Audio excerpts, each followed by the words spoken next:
You're about to witness your neighbor lose their home. Not from negligence, not from poor decisions, but from believing the narrative everyone's been pushing for the past 4 years.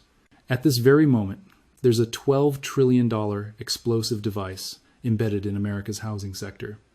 And the timer is already counting down. Here's the figure that should frighten you.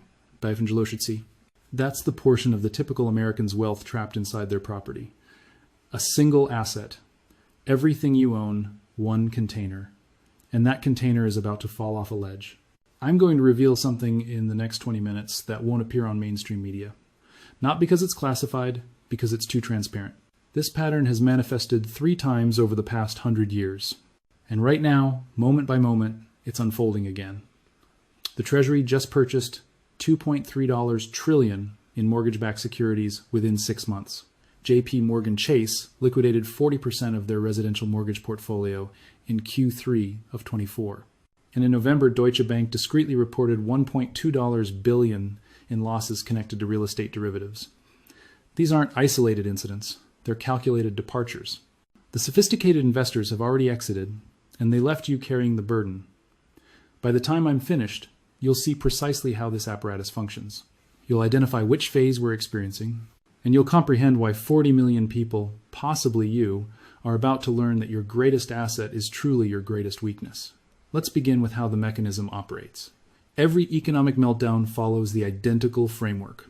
I call it the leverage ladder. 4 phases, identical progression every single time. Phase 1 is the base. This is when everybody feels prosperous. Asset valuations climb month after month. Credit flows like water from a fractured main. Your neighbor refinances to purchase a boat. Your cousin with a 590 credit score gets authorized for a $400,000 mortgage. Nobody challenges it because everyone's profiting. Throughout 2021 and 2022, U.S. mortgage debt surged by $2.1 trillion. That's not expansion.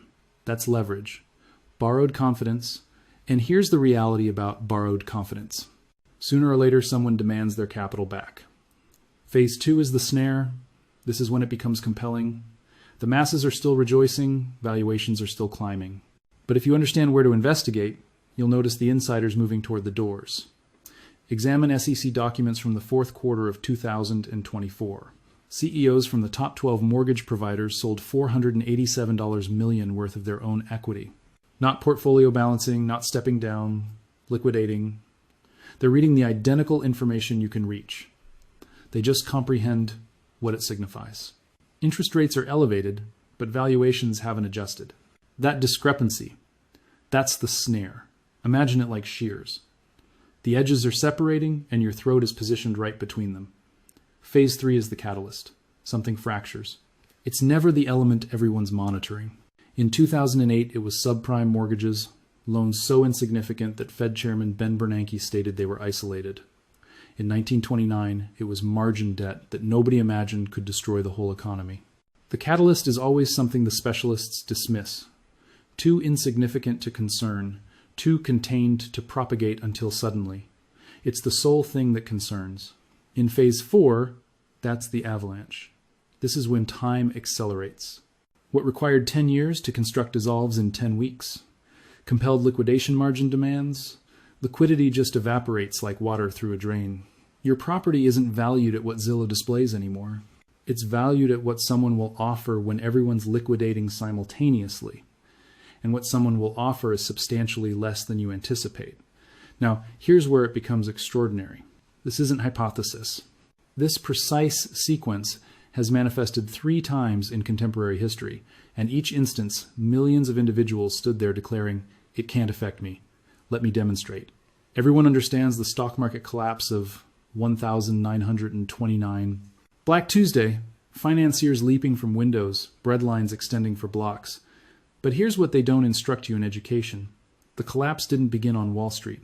It began in Florida real estate 3 years prior in 1926. Visualize this. Miami in the mid-1000, 920 seconds.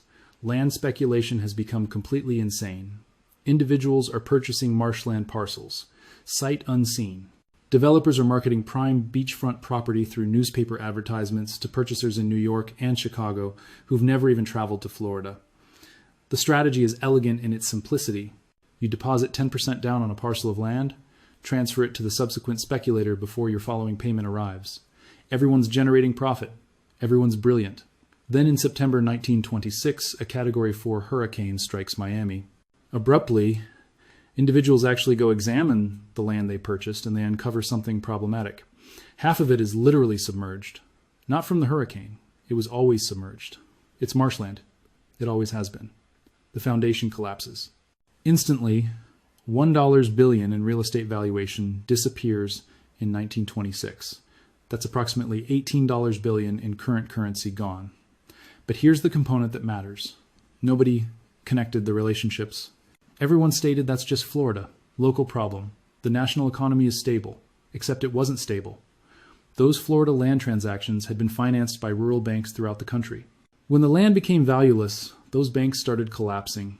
By 1929, over 600 banks had already failed before the stock market collapsed, before anyone panicked. The stock market collapse on Black Tuesday wasn't the origin of the Depression. It was the indication. The real estate debt had already distributed through the financial system like toxin in the circulation. The stock collapse was just when everyone finally recognized the patient was dying. And here's the element that should make your skin crawl. In 1928, a complete year before the collapse, wealthy insiders began relocating their capital. J.P. Morgan personally transferred $60 million in gold to European repositories in the spring of 1928. The Rockefellers discreetly shifted into treasury bonds. They anticipated it approaching. But the typical homeowner, they didn't forfeit their property in 1929. They forfeited it in 1933, 4 years afterward, because banks began demanding mortgages early. Not because borrowers failed, but because banks required liquidity to endure. Your property wasn't your asset. It was the bank's emergency escape route. Millions of individuals who completed every payment on schedule still forfeited everything because the system collapsed. They were positioned too proximate when it imploded. Now, advance forward 60 years. It's 1986. Reagan is president, the economy is flourishing, Wall Street is generating wealth, and 747 banks are about to vanish. The savings and loan disaster is the collapse nobody recalls because it occurred gradually, like carbon monoxide poisoning. You don't recognize anything problematic until you're already deceased. Here's what occurred. In the early 1980 seconds, Congress deregulated savings and loan establishments. These were the community banks that held your mortgage and your savings account. Boring, stable establishments. Except abruptly, they weren't boring anymore. The new regulations permitted them to execute risky commercial real estate loans, and they went absolutely insane with it. In Texas alone, S&Ls financed entire vacant office parks, structures with 0 tenants, pure speculation. By 1985, commercial real estate vacancy percentages in the Southwest reached 30%. 3 out of every 10 commercial structures were completely vacant. And here's the smoking evidence that should infuriate you. In 1984, federal regulators understood. The Federal Home Loan Bank Board had internal memoranda displaying that nearly 500 S&Ls were technically insolvent, bankrupt, deceased establishments still operating, but they concealed the reports. They didn't desire to alarm the market. They imagined they could control it discreetly. Permit the problem establishments gradually collapse without initiating panic. That strategy functioned excellently until it didn't. When the barrier finally fractured in 1989, it cost taxpayers $132 billion to rescue the system. But here's what they don't reference in the history books. Over 1,000 S&Ls simply disappeared. If your mortgage was possessed by one of those banks, congratulations. Your loan got transferred to a vulture fund, and that vulture fund immediately modified your terms or initiated foreclosure proceedings. Hundreds of thousands of individuals who had been completing their payments to a local bank they trusted abruptly found themselves managing a collections agency in another state that didn't care about their circumstances. And here's the truly insane component. Many of these collapsed S&Ls had invested depositor savings into the identical risky real estate projects they were financing. Your savings account was funding the bubble that would subsequently destroy your savings account. The serpent was consuming its own tail. The disaster only concluded because home valuations kept climbing in coastal markets. California and New York rescued Texas and Arizona. The disease didn't get remedied. It just relocated to a different component of the body. Now, let's discuss the practice run, the one you definitely recall. You understand this narrative. Lehman Brothers, Bear Stearns, too big to collapse. The Great Recession, foreclosure signs on every block. But let me demonstrate a frame everyone overlooked. The 2008 collapse didn't begin with subprime mortgages. It began in 2004 when the SEC executed a mundane regulatory modification called the net capital rule. This modification permitted investment banks to leverage themselves 30 to 1 instead of 12 to 1. Comprehend that again. Banks could abruptly gamble $30 for every $1 they actually possessed. So they did. They bundled subprime mortgages into something called CDOs, collateralized debt obligations. They got ratings agencies to attach labels on them, and they marketed them to pension funds and retirement accounts as secure investments. Except they weren't secure. The banks understood they were garbage. And here's how we understand they understood. In 2006, Goldman Sachs constructed a CDO specifically engineered to collapse. They named it Abacus 2007 AC1. They marketed it to clients while simultaneously wagering against it. When it imploded, Goldman generated billions. Their clients forfeited everything. This isn't conspiracy hypothesis. It emerged in Senate hearings, it's documented reality. When the collapse struck in September 2008, 3.8 million Americans forfeited their properties to foreclosure within 2 years. Not because they were negligent, not because they falsified on applications, but because the whole system was constructed on fraud from the beginning. And here's the component that connects to right now. We didn't repair the problem, we made it larger. The Federal Reserve reduced interest rates to zero and generated $4.5 trillion. That capital flooded into the economy. And where did it go? Real estate. Again, we resolved a debt disaster by generating more debt. The bubble didn't explode. It just inflated larger. And now 16 years afterward, we're positioned underneath a balloon, the magnitude of the moon, and someone just extracted a needle. Let me demonstrate precisely where we are on the leverage ladder. And I'm going to provide you specific dates and figures because this isn't speculation. This is documented reality. We completed phase 1, the base between 2020 and 2023.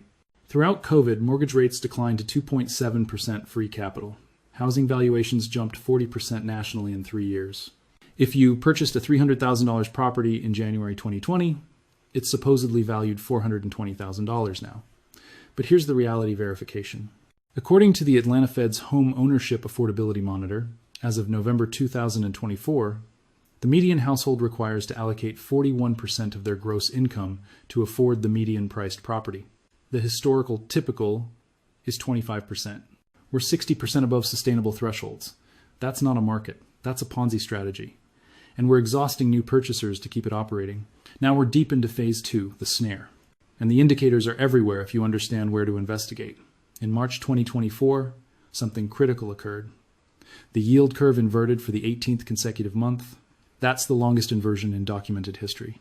And here's what's frightening about that. Every single instance the yield curve has inverted for more than 12 months, a recession has followed within 18 months. Every single instance. But that's not even the significant component. In August 2024, Japan elevated interest rates for the first instance in 17 years.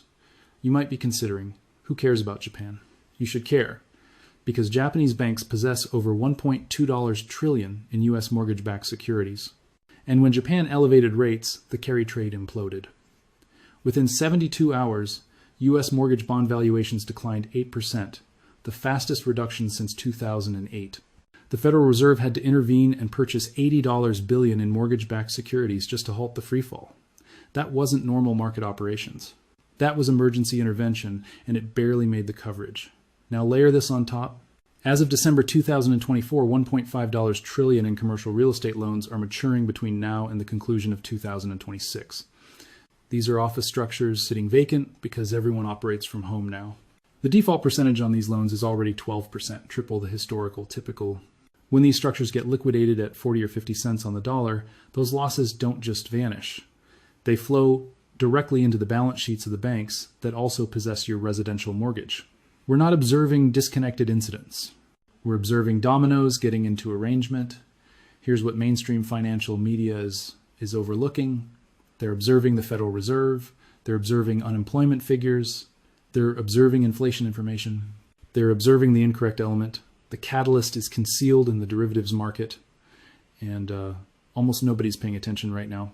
U.S. banks have $210 trillion in outstanding derivatives contracts. Let me position that in perspective. That's 8 times the whole US GDP.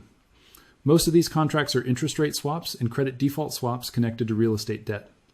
These derivatives function like insurance policies. Bank A commits to compensate Bank B if certain conditions are satisfied. Bank B commits to compensate Bank C. Bank C commits to compensate Bank A. It's a giant circular chain of commitments, and it functions flawlessly as long as everyone can compensate. But the instant one link fractures, the whole chain detonates. Consider Lehman Brothers. In 2008, Lehman didn't implode because their mortgages went defective. They imploded because nobody would trade with them anymore. Counterparty risk. When other banks halted trusting Lehman's capability to satisfy their obligations, liquidity disappeared instantly. On November 14, 2024, Deutsche Bank reported $1.2 billion in losses on real estate-linked derivatives. Not a default, just losses. That's the first fracture in the barrier. Here's what occurs next. When one major bank fails to satisfy a margin demand on these derivative contracts, every other bank freezes. They halt lending. They halt trading. They accumulate cash. Credit market seizes up like an engine without oil. And when credit freezes, the housing market expires because 90% of home purchases require a mortgage. No credit signifies no purchasers. No purchasers signifies valuations implode. The Federal Reserve comprehends this. That's precisely why they absorbed $2.3 trillion in mortgage-backed securities this year. They're attempting to become the purchaser of last resort before the avalanche initiates. But they can't purchase everything. The market is too massive, the leverage is too extreme, and everyone in the financial system comprehends it. Let me provide you the roadmap. This is how the dominoes collapse. Domino 1 collapses in Q1 2025. Commercial real estate defaults intensify. Regional banks, not the major names you recognize, but the mid-tier lenders in Phoenix and Nashville and Boise begin collapsing. When one goes under, depositors panic, and bank runs don't resemble the old days anymore. There are no queues out the entrance. It's just individuals clicking transfer on their device at 2 a.m. Domino 2 collapses in Q2 2025. Credit card defaults surge. As of October 2024, credit card debt reached $1.13 trillion with delinquency percentages at 3.1%, the highest threshold since 2011. When individuals can't compensate their credit cards, they halt compensating their mortgage next. It's that straightforward. Domino 3 collapses in Q3 2025.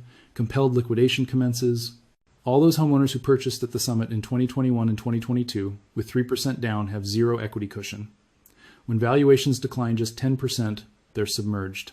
Abandoning becomes the rational selection. Foreclosures flood the market. Domino 4 collapses in Q4 2025 or Q1 2026. The avalanche valuations collapse 20 to 30% nationally faster in the overheated markets like Austin and Phoenix and Boise.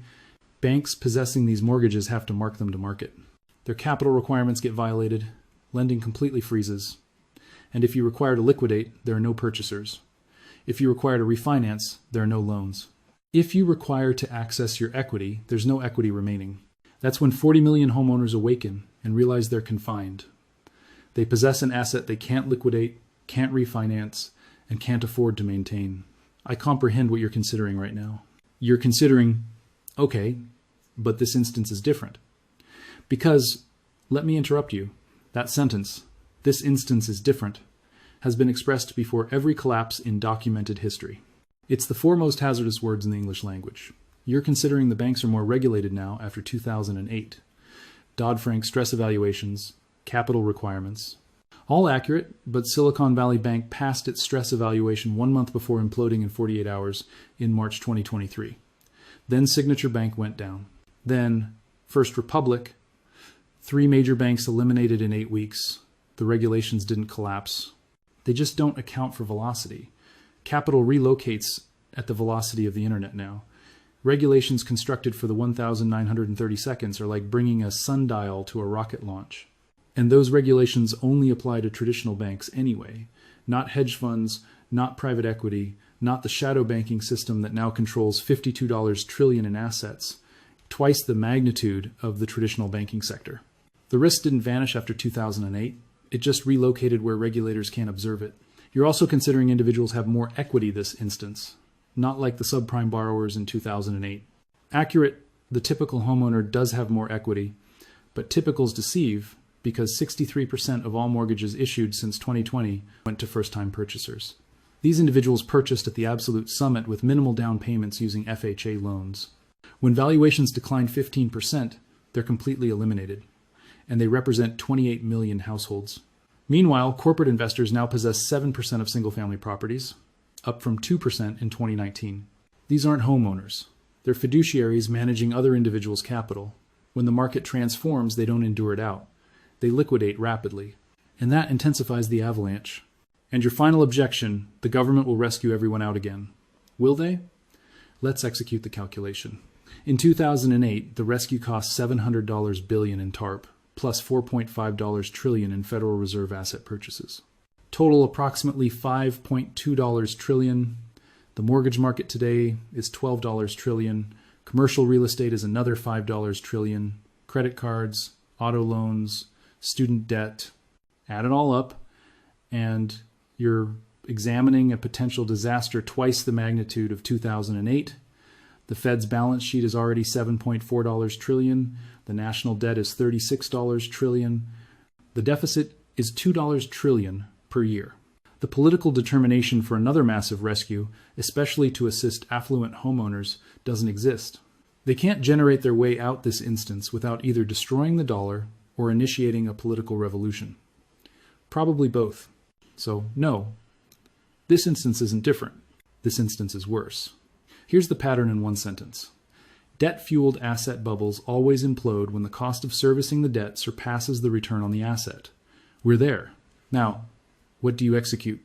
First, calculate your real mortgage to valuation ratio, not what Zillow states, what you could actually liquidate for if you listed tomorrow and required to close in 30 days. Be honest. Subtract another 10% because valuations are declining, not climbing. If you're above 80% loan to valuation, you're in jeopardy.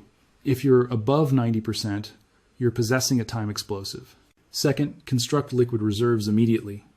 You require 12 months of expenses in cash, not stocks, not crypto, not home equity, actual cash. High-yield savings accounts compensating 4 to 5%, treasury bills, mundane and secure. The objective isn't to get affluent, it's to endure when credit markets freeze and you can't reach anything. Third, stress evaluate your income. If you forfeited your employment tomorrow, how long could you complete your mortgage payment? If it's less than 6 months, you have 3 options. Increase income, decrease expenses, or liquidate before the market transforms. I comprehend that sounds extreme. It's supposed to. Fourth, if you're remaining in your property long-term, get a HELOC now while you still can, even if you don't require it. Having an open line of credit before banks shut them down provides you options when everyone else has none. And fifth, if you're liquid and stable, arrange yourself for the opportunity. The avalanche generates generational purchasing chances, but only if you have cash when everyone else is compelled to liquidate. I'm not stating collapse your lifestyle to time the market. I'm stating don't be the final individual to figure out the music has halted. The pattern has repeated across centuries, countries, and currencies. The technology modifies. The terminology evolves, but human nature, greed, denial, panic remains precisely the same. In 1929, individuals believed the market had reached a permanently high plateau. In 2006, individuals believed housing valuations never decline. In 2024, individuals believe the Fed has our support. The Fed doesn't have your support. They have the system's support. And if rescuing the system signifies you forfeit your property, that's a trade they'll execute every single instance without hesitation. 40 million homeowners aren't going to forfeit everything because of defective luck or cosmic accident. They're going to forfeit everything because the calculation demands it. The leverage must dissolve. The debt must be destroyed. And if you're positioned on the incorrect side of that equation when the music halts, no amount of hope or prayer will rescue you. The catalyst is already activated. The projectile is already in flight. The only question is whether you're positioned in its trajectory. I'll observe you in part 2, where I expose the 3 specific markets that collapse first, the one bank indicator that informs you the avalanche has initiated, and the single asset class that actually gains valuation when housing implodes. Subscribe, activate notifications, because when this fractures, it's going to fracture rapidly, and the information you require won't be on the evening coverage until it's already too late. In every disaster, fortunes aren't destroyed, they're transferred from those who didn't observe it, approaching to those who did.